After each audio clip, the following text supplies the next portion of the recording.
Next अपने पास है 4.2। कल अपने क्वेश्चन देखे थे 4.2 कुछ। नेक्स्ट अपने देखते हैं आज थर्ड क्वेश्चन तक देखा था कल हमने।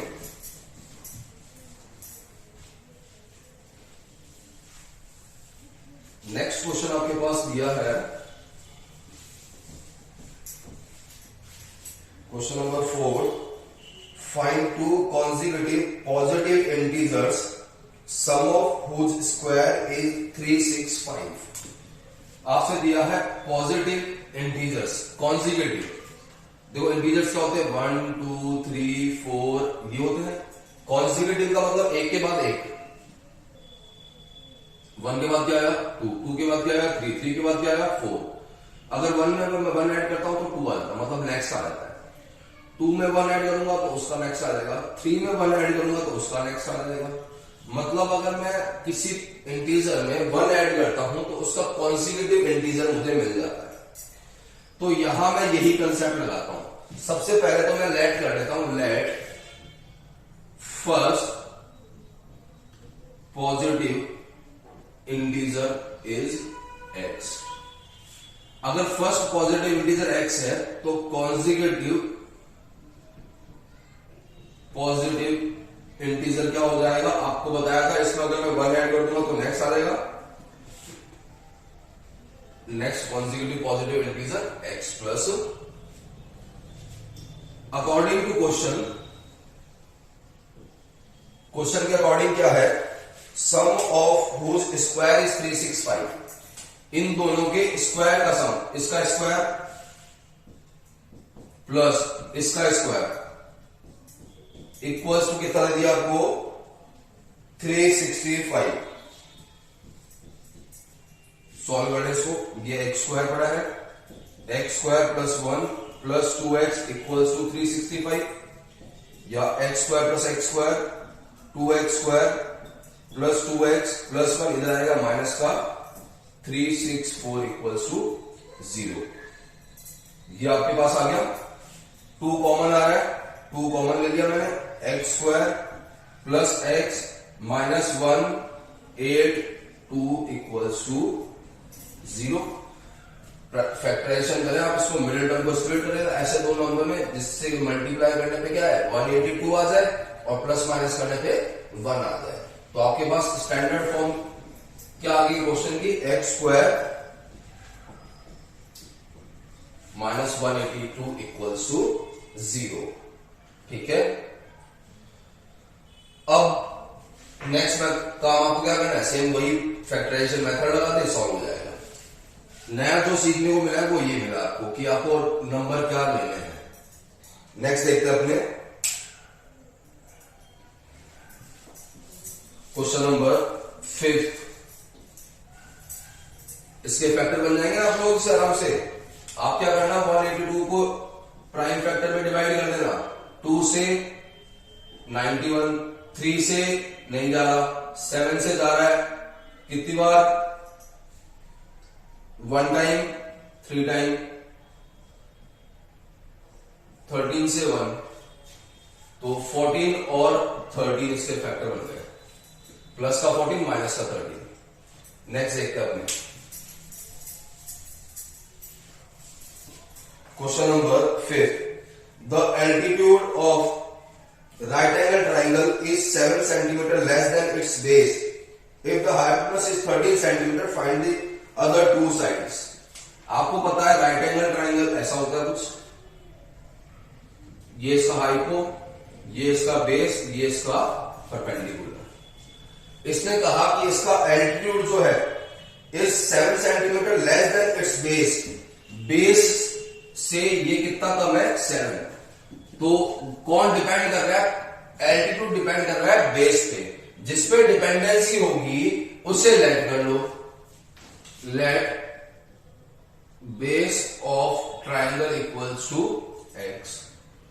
तो एल्टीट्यूड कितना हो जाएगा, एल्टीट्यूड बेस से कितना कम है 7 कम है, तो x माइनस 7। हाइपोटेनस कितना दिया हुआ है 13 आ गया आपके पास।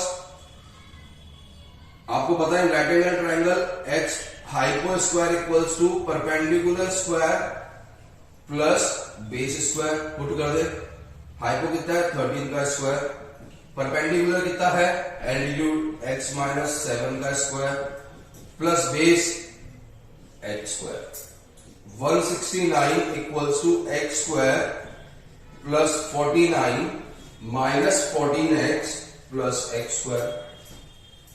x square plus x square 2x square minus 14x plus का 49 माइनस का 169, 2x square minus 14x minus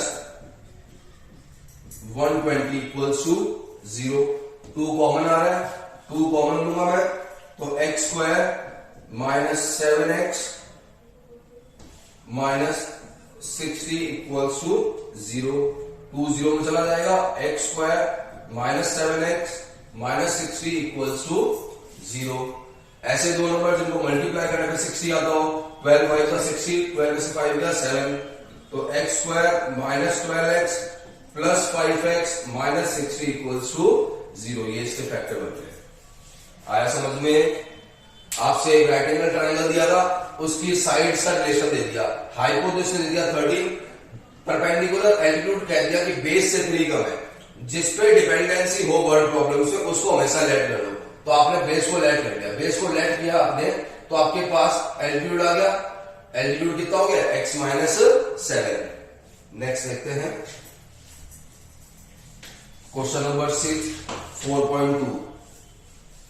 4.2 का क्वेश्चन नंबर 6 आपको क्या दिया है?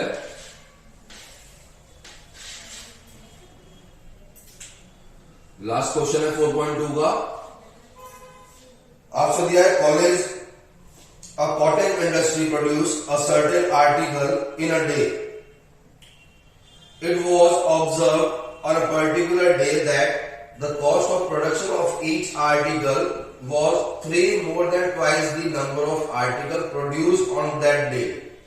If the total cost of the production of that day was 90 rupees, find the number of articles produced and the cost of each article. देखिए अब इसने क्या कहा, वर्ड प्रॉब्लम है, थोड़ा सा लेंथी सा वर्ड प्रॉब्लम है आपके पास। इसने कहा कोई कॉटन इंडस्ट्री है, वो कोई आर्टिकल प्रोड्यूस करती है, उस आर्टिकल की कॉस्ट क्या आती है? सपोज आज उसने 5 आर्टिकल प्रोड्यूस किए तो उसकी कॉस्ट क्या आएगी? कॉस्ट बना देखो, the cost of article was 3 more than the twice of the number. आज मान लो ये प्रोडक्शन हुआ आर्टिकल का, तो कॉस्ट क्या होगी? 3 more than the twice of this article. तो ट्वाइस क्या होगा? 2 into 5, 3 क्या होगा? इससे ज्यादा, तो कितना आ गया? 13। मतलब इसकी कॉस्ट कितनी आ रही है? 13 आ रही है। टोटल कॉस्टिंग कितनी आएगी वो आपको फाइंड करनी है। ऐसा एक क्वेश्चन कह रहा है, तो यहां तो मैंने नंबर ले लिया, बट यहां जो चीज मैथ्स में आपको नहीं पता होती उसे आप लेट कर लेते हैं। तो मैंने किया let production of article on that day equals to x cost of article according to question 3 more than the twice। ये बोला इसने cost of article 3 more than the twice। अब वो पूछा है if the total cost of production that day was 90 rupees, इस दिन की टोटल कॉस्ट कितनी आई? 90 rupees। According total cost of article equals to 90 rupees. आपके अकॉर्डिंग टोटल कॉस्ट कितनी होगी? एक आर्टिकल कॉस्ट 2x प्लस 3 है। टोटल आर्टिकल आपने उस दिन कितने बनाए हैं? x, तो x into 2x plus 3 equals to 90, या 2x square plus 3x equals to 90, या 2x square plus 3x minus 90 equals to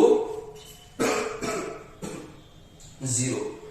ऐसे दो नंबर जिनको मल्टीप्लाई करने पे कितना है? 180 और प्लस माइनस करने पे 3। तो 180 को डिवाइड कर दो भैया, 2 से 90, 2 से 45, 3 से 15, 3 से 5, 5 से 1, ये फैक्टर हो गए। अब इन फैक्टर को दो नंबर में आपको डिवाइड करना है जिनसे 3 मिलता हो। जैसे 3 3 जा 9, 9 या 3 2 जा 6, 6 2 जा 12 और 5 3 जा 15। तो 2x square plus 15x minus 12x minus 90 equal to 0। आप चाहो तो यहां 12x कर दें और यहां 15 कर दें ताकि आपको कॉमन लेने में दिक्कत ना आए। इन दोनों प्लस माइनस करोगे तो वापिस 3 आ रहा है, मल्टीप्लाई करोगे तो 180 आ रहा है। कॉमन लेके सॉल्व कर आने से क्वेश्चन समझ में आया आपको।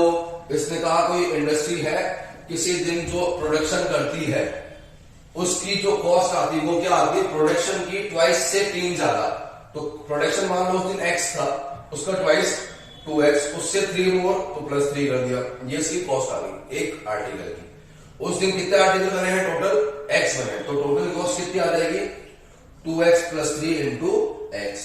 वो कितनी दे रखी है क्वेश्चन में 90। आया समझ में। ये यहां पे आपकी 4.2 हो गई है फिनिश। 4.2 में आपने जो भी क्वेश्चन देखे सबसे पहले देखा आपने फैक्टराइजेशन। फैक्टराइजेशन में आपने क्या किया, मिडिल टर्म को स्प्लिट किया था। मिडिल टर्म को स्प्लिट करने के आपको दो मेथड बताए थे। एक तो आप देख लो प्रोडक्शन कितना आ रहा है, प्रोडक्ट कितना आ रहा है, सॉरी a इंटू सी का। अगर सपोज 70 आ रहा है तो आप देखोगे 70 किसकी किसकी टेबल में आता है। 70 आता है 1 इंटू 70, 2 इंटू 35, तो 5 इंटू जिनके जिनके टेबल में आता है वो आपने सारे ग्रेड लिख लिए। एक तो मेथड ये था। दूसरा मेथड आप प्राइम फैक्टर निकाल लो।